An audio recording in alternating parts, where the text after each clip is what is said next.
حضرت جنید بغدادی کو ایک مرتبہ خلیفہ وقت نے کسی بات پر برہم ہو کر بلا بھیجا۔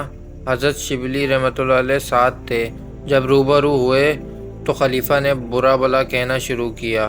حضرت شبلی رحمۃ اللہ علیہ چونکہ نوجوان تھے، نیز ان کے پیر کو برا بلا کہا جا رہا تھا، آپ کو جوش آیا۔ قالین پر ایک شیر کی تصویر بنی ہوئی تھی۔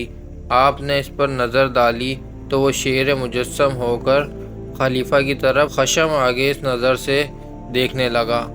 حضرت جنید بغدادی کی جو اس پر نظر پڑی تو آپ نے حضرت شبلی کو گھور کر دیکھا اور اس شیر کو تھپک دیا۔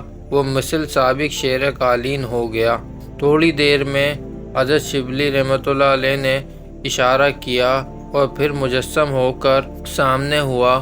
اس مرتبہ خلیفہ وقت کی نگاہ اس پر پڑی، خوف کے مارے تھر تھرا گیا اور دست بستہ اپنی جرات کی معافی چاہی۔ حضرت جنید بغدادی نے اس شیر کو مثل سابق کر دیا اور خلیفہ وقت سے مخاطب ہو کر فرمایا کہ آپ کچھ اندیشہ نہ کریں، آپ کو کچھ غضب نہیں پہنچ سکتی۔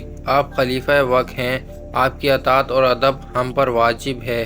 یہ لڑکا ہے، آداب شاہی سے واقف نہیں ہے، آپ کا جو دل چاہے کہیں۔ دوستو یہ تھا ایک چھوٹا سا واقعہ۔ اگر آپ کو یہ ویڈیو پسند آئی ہو تو اس ویڈیو کو لائک، شیئر اور سبسکرائب ضرور کریے گا۔ شکریہ۔